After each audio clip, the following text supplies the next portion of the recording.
दोस्तों, आज जिस अंदाज में पंजाब ने चेन्नई को हराया है, उसे देखकर आप कह सकते हैं कि युवा जोश के सामने बुड्ढों की टीम हार गई। माना कि अनुभव बहुत जरूरी होता है, लेकिन सीएसके जिस अंदाज में इस आईपीएल में खेल रही है, उसे देखकर लगता है कि आउटडेटेड क्रिकेट खेला जा रहा है। एक उदाहरण मैं आपको देता हूं। पंजाब के टॉप 5 बल्लेबाजों में से या 6 बल्लेबाजों में से सिर्फ एक बल्लेबाज चला, बाकी 5 खिलाड़ी दहाई का आंकड़ा तक नहीं छू पाए। जबकि चेन्नई के टॉप 5 बल्लेबाजों में से सिर्फ एक बल्लेबाज फ्लॉप रहा, बाकी सब ने थोड़ा बहुत योगदान दिया या अच्छी खासी बल्लेबाजी की, आप ये कह सकते हैं। लेकिन स्ट्राइक रेट कम था, तो इस वजह से सीएसके हार गई, यानी आउटडेटेड क्रिकेट खेली। जिन बल्लेबाजों ने स्कोर भी बनाया, ये फर्क दिखाता है। एक तरफ पंजाब के विकेट धड़ाधड़ गिरे जा रहे थे, फिर भी पंजाब के युवा बल्लेबाज मारे जा रहे थे। प्रियांश आर्या ने चुन चुन कर मारा है, बड़े बड़े गेंदबाजों की धज्जियां उड़ा दी एक युवा खिलाड़ी ने। जबकि चेन्नई के अनुभवी खिलाड़ी, ऐसे हालात आ गए कि 69 रन बनाने के बाद आपको रिटायर करना पड़ा अपने ओपनर बल्लेबाज को। डेवन कॉनवे को 69 रन बनाकर रिटायर करना पड़ा, तो इससे ज्यादा फजीहत क्या हो सकती है। और बाकी सबकी स्ट्राइक रेट भी देखिए, वैसे ठीक ठाक नजर आएगी, लेकिन यहां पर धुआंधार होनी चाहिए थी। अगर आप स्कोर कार्ड पर नजर डालें तो क्या हाल हुआ चेन्नई के बल्लेबाजों का। रविंद्रा ने 23 गेंद में 36 रन बनाए, यानी 4 ओवर में 36 रन। जब आप स्कोर का पीछा कर रहे हो 11 की एवरेज से, आप रन बनाते हो 9 की एवरेज से, तो आप कैसे जीतेंगे। डेवन कॉनवे 49 गेंद में 69 रन, यानी करीब 8 ओवर से ज्यादा इन्होंने बैटिंग की अकेले और 69 रन बनाए। जो बल्लेबाज निगाह जमा ले, उसका स्ट्राइक रेट तो इतनी गेंद खेलने के बाद 200 का होना चाहिए, जब आप 220 के स्कोर का पीछा कर रहे हो। तो ऐसे में आप कह सकते हैं कि इन बल्लेबाजों ने रन बनाकर चेन्नई को हराने का काम किया। ऋतुराज गायकवाड़ को हम कुछ नहीं कह सकते, 3 गेंद में 1 रन बनाए। शुरुआत में 1-2 गेंद चली जाती, उसके बाद जो आउट हो जाता है उसको दोष नहीं दे सकते। शिवम दुबे भी तूफानी बल्लेबाजी नहीं कर पाए, 27 गेंद 42 रन, 4.5 ओवर में 42 रन। जब इतना बड़ा स्कोर है, रिक्वायर्ड रन रेट ऊपर जाता जा रहा है, आप 10 की एवरेज से भी अगर बल्लेबाजी नहीं कर पा रहे, तो फिर ये किसी काम की नहीं है टीम के लिए। एमएस धोनी 12 गेंद 27 रन। धोनी अपना काम कर गए, लेकिन धोनी जब आए तब तक देर हो चुकी थी, तब तक महफिल लुट चुकी थी। धोनी के 3 छक्के देखकर उनके फैन जरूर सेलिब्रेट कर सकते हैं कि भैया देखो धोनी ने आज छक्के लगा दिए, लेकिन यह कह सकते हैं कि धोनी ने अपनी इज्जत तो बचा ली, लेकिन टीम का मान सम्मान खतरे में दिखाई दे रहा है, क्योंकि बॉटम से दूसरे नंबर पर है सीएसके की टीम पॉइंट्स टेबल में। 5 मैच में से 4 मैच हार चुकी है, 1 मैच जीता है, 9वें नंबर पर है। वहीं चौथे नंबर पर पहुंच गई है किंग्स 11 पंजाब। इस टीम की तारीफ करनी होगी, इस टीम के मैनेजमेंट की तारीफ करनी होगी।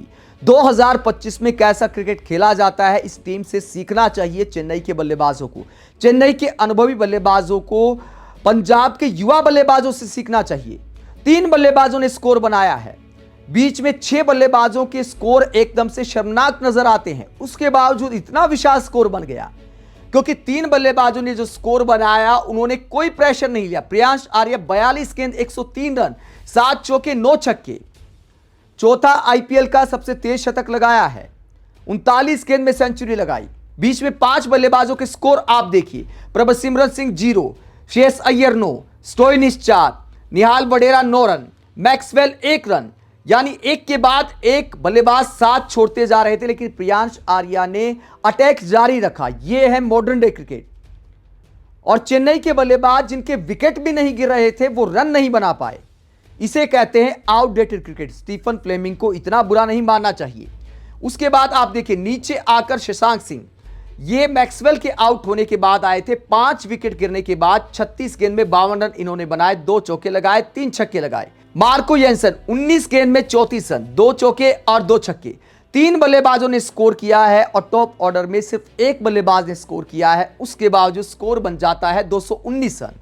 एक विशाल स्कोर खड़ा कर दिया विकेट लगातार गिरने के बावजूद। इसे कहते हैं कमाल की बल्लेबाजी, कमाल की प्लानिंग, कि विकेट गिरते जाए कोई बात नहीं, हमें ग्राउंड के हिसाब से स्कोर करना है।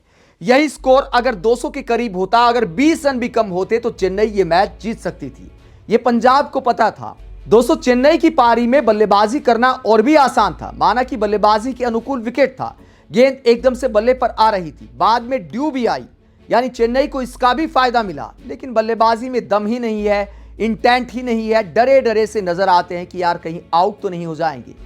ये जो डीप ले जाने वाली रणनीति है कि यार कोई बात नहीं, 12 का एवरेज हुआ है, कोई बात नहीं 13 का हुआ है, 14 का हुआ है, 15 का हुआ है, अभी धोनी जो है डगआउट में है, धोनी संभाल लेंगे, 20 का भी बना देंगे। लेकिन इन बल्लेबाजों को याद रखना चाहिए कि वो जमाना बीत गया है। धोनी भी अब कितना करेंगे, कितने साल तक करेंगे। ऐसे में अगर आप ये उम्मीद रखते हैं कि धोनी अब भी मैच जिताते रहेंगे तो ऐसे ही मैच हारते रहेंगे। चेन्नई के 2 विकेट गिरने के बाद डेविड कॉनवे और शिवम दुबे ने 89 रन की पार्टनरशिप तो की, लेकिन आप कह सकते हैं कि खड़े खड़े मैच को चेन्नई की पहुंच से बाहर कर दिया, क्योंकि जब शिवम दुबे आउट हुए तब तक रिक्वायर्ड रन रेट 17 के करीब जा चुका था, जो कि चेस करना बिल्कुल आसान नहीं होता। 16वें ओवर की 5वीं गेंद पर जब शिवम दुबे आउट हुए तो धोनी सहित बचे हुए बाकी बल्लेबाजों के लिए एक पहाड़ चढ़ने के समान था इस स्कोर को चेस करना। चेन्नई को मुझे लगता है केकेआर से सीखना चाहिए था। लखनऊ के खिलाफ भले केकेआर मैच हार गई, लेकिन जीतने की पोजीशन में आ गई थी। पावर प्ले में बनाए थे 6 ओवर में 90 रन और चेन्नई ने बनाए 6 ओवर में 59 रन। यह फर्क है। अगर आप 220 के टारगेट का सामना कर रहे हैं तो 6 ओवर में कम से कम आपको 75 रन लगाने चाहिए थे, अगर आपके विकेट नहीं गिरते हैं।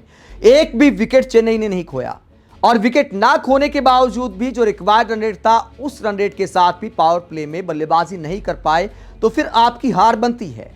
इस तरह के क्रिकेट के साथ अब चेन्नई का आईपीएल 2025 में कोई भला नहीं होने वाला है। अगर ये आईपीएल ऐसा ही जाता है चेन्नई का तो फिर नए सिरे से टीम खड़ी करनी होगी, क्योंकि इस टीम में तो कोई दम नजर नहीं आता। रविंद्रा बड़ी रेपुटेशन के साथ आए थे कि यार ओडीआई वर्ल्ड कप शानदार गया था, T20 में भी एक सेंचुरी इन्होंने लगाई थी, लेकिन यहां आकर पता चला कि भैया मीडियोकर बल्लेबाज हैं, कोई बहुत ज्यादा दम नहीं है। ऐसा नहीं कि युवा प्रियांश आर्या की तरह ही छक्के छुड़ा दे। प्रियांश आर्या ने दिखाया कि किस तरह का वो टैलेंट है। चाहे ओपनर बल्लेबाज हो, चाहे मैच फिनिशर हो, चाहे मिडल ऑर्डर हो, सब जगह चेन्नई के लिए समस्याएं नजर आ रही हैं और अब लगता यही है कि इस आईपीएल में चेन्नई का कुछ ज्यादा होने वाला नहीं है। अगर चेन्नई को पॉइंट्स टेबल की कहानी बदलनी, हालांकि अभी चांस है, बहुत सारी टीमों ने इतिहास में ऐसा करके दिखाया है कि यार एक मैच हार गए तो आईपीएल से बाहर हो जाएंगे। मुंबई ने ऐसा किया था, फिर आईपीएल जीतने का भी काम किया था। चेन्नई ने भी एक आध बार किया है, आरसीबी ने एक बार किया है कि प्लेऑफ में पहुंचने के लिए लगातार कई मैच जीतने थे और आरसीबी ने वो करके दिखाया। चेन्नई को वैसा ही चमत्कार करना होगा, लेकिन उसके लिए खिलाड़ियों को आउटडेटेड क्रिकेट नहीं, मॉडर्न क्रिकेट खेलनी होगी और पंजाब के युवा जोश से सीखना चाहिए कि आजकल कैसी बल्लेबाजी की जाती है। आप चेन्नई की इस हार को लेकर क्या सोचते हैं, कमेंट बॉक्स में अपनी राय जरूर दें। साथ ही देखते रहे पब्लिक मीटर, चैनल को सब्सक्राइब भी करें। नमस्कार।